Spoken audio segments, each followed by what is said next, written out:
जय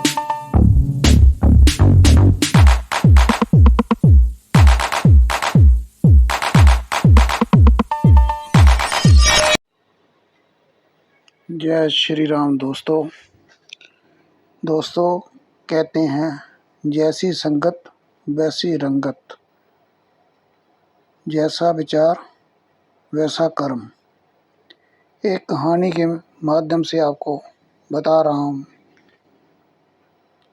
यदि अच्छी लगे तो मेरे चैनल को सब्सक्राइब कर देना। एक नगर में सेठ जी रहते थे। उनके बगल में ही एक गरीब परिवार रहता था। गरीब परिवार की ज़िंदगी बड़ी खुशहाल थी। सारे परिवार के लोग गरीब होते हुए भी खुश रहते थे।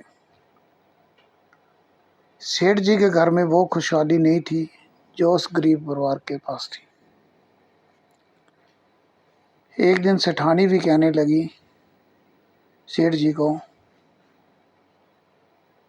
कि पतिदेव, हमारे घर में बहुत धन दौलत है, बहुत सुख सुविधाएं की सामान है, वस्तुएं हैं, फिर भी हमारे घर में वो खुशहाली नहीं जो उनके घर में है। तो सेठ जी कहने लगे चलो कोई बात नहीं। पर सेठानी जी पूछने फिर लगी कि ऐसा क्यों है कि हमारे घर में भी खुशहाली नहीं है, हम खुश नहीं रहते इतने।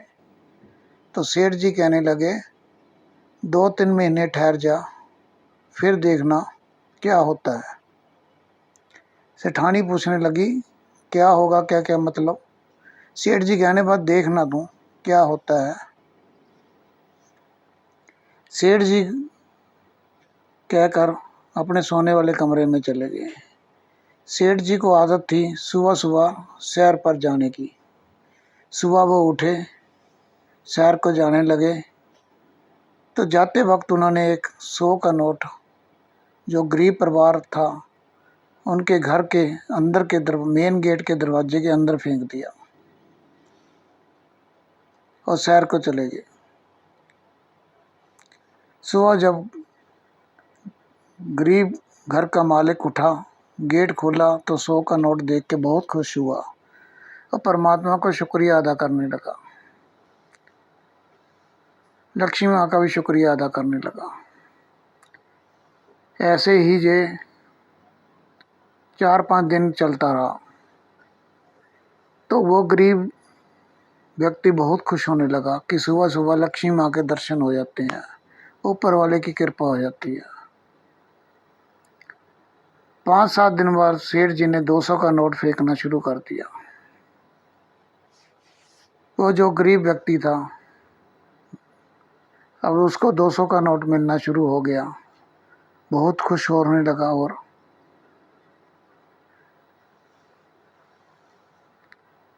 अब उसको रात को नींद भी नहीं आती थी कि सुबह जल्दी उठ के वो 200 का नोट उठा लूँ, नहीं तो घर का कोई और परिवार का सदस्य उठा लेगा। ऐसे करते करते 20-25 दिन बीत गए। आज सेठ जी ने 500 का नोट फेंकना शुरू कर दिया। वो गरीब व्यक्ति जल्दी उठकर गेट खोलता था तो 500 का नोट अब उसको मिलना शुरू हो गया। बहुत खुश होने लगा, घर में कुछ सामान भी आने लगा और बहुत खुश रहने लगा। उसकी खुशी को देखकर उसकी पत्नी ने पूछा, उसके बच्चों ने पूछा कि कमाई धंधा ज़्यादा होने लग गया है क्या। वो कहने लगा सब ठीक है, तुम खाओ पियो ऐश करो। वो सोचते चलो ठीक है। ऐसे करते करते 1.5 महीना बीत गया। तो अब सेठ जी ने 2 500 के नोट फेंकने शुरू कर दिए। जो गरीब व्यक्ति का बड़ा लड़का था वो सोचने लगा कि पिताजी सुबह जल्दी जल्दी उठकर जाते हैं, ये कोई गलत काम तो नहीं करते। एक दिन उसको भी नींद नहीं आई। वो भी सुबह जल्दी उठा, उठ के गेट के पास गया तो उसको 2 500 के नोट मिले। उसने सोचा कि रात को कोई ना कोई पिताजी को पैसे यहाँ से फेंक कर देख कर जाता है। इतने ही समय में पिताजी भी ऊपर से आ गए। उन्होंने उसके हाथ से 2 नोट देखे 500 के, तो उन्होंने उससे ले लिए। तब वो लड़का कहने लगा कि मैं माता को बताऊंगा। तो पिता ने उसको 200 का नोट देकर रिश्वत के तौर पर चुप करा दिया। ऐसे ही कई दिन और सिलसिला चलता रहा। अब बच्चा भी बड़ा, कोई ना कोई खाने पीने की चीज़ भी स्कूल से आते हुए ले आता। तो माता भी पूछने लगी कि तेरे पास पैसे कहाँ से आते हैं।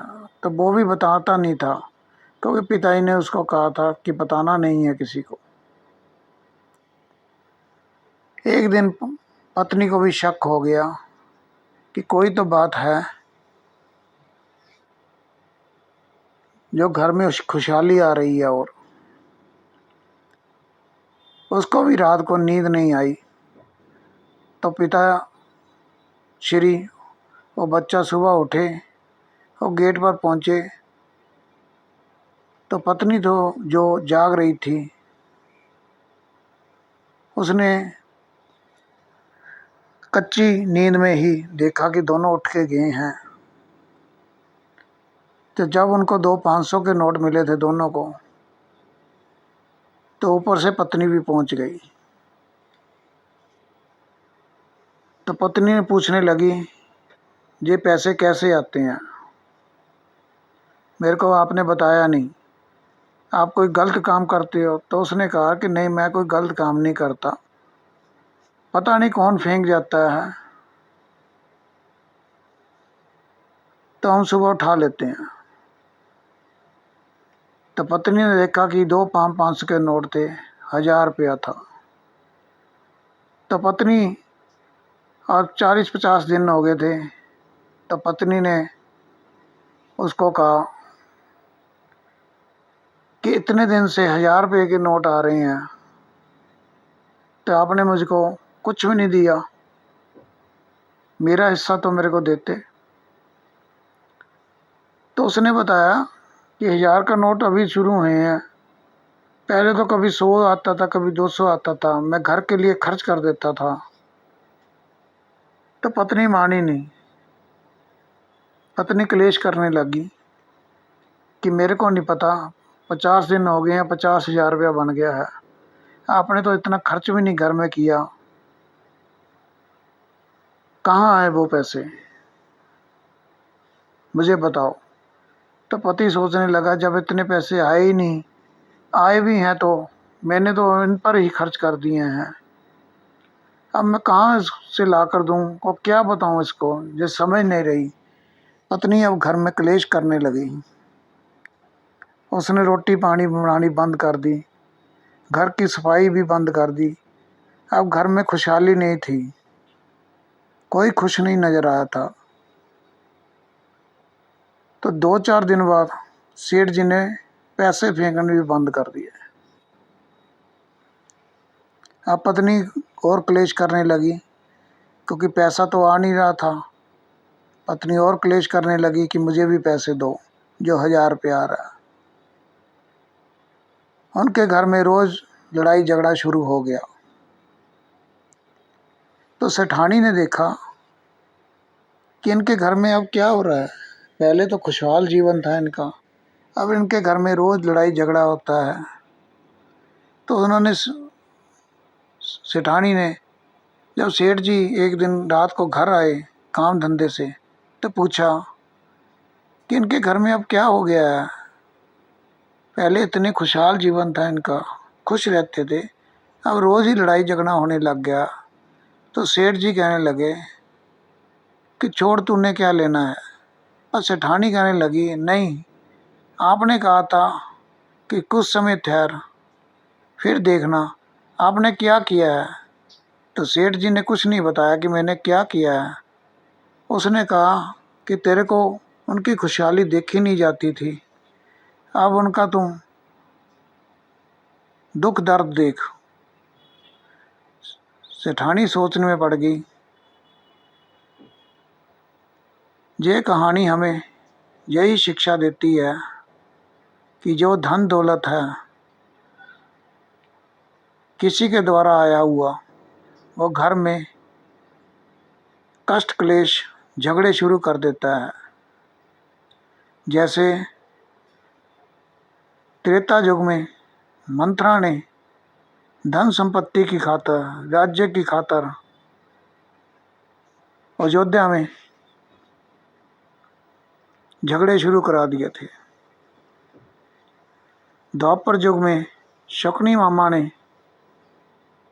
दुर्योधन को राजपाट के लिए, सत्ता के लिए ऐसी चाल चली थी कि महाभारत का युद्ध करा दिया था। हमें ऐसे लोगों से बचना चाहिए, अपने रिश्तों को बनाकर रखना चाहिए। धन संपत्ति को इतनी अहमियत नहीं देनी चाहिए कि हमारे रिश्ते भी खराब हो जाएं। आपको ये मेरी कहानी अच्छी लगी हो तो मेरे चैनल को सब्सक्राइब कर देना। जय श्री राम।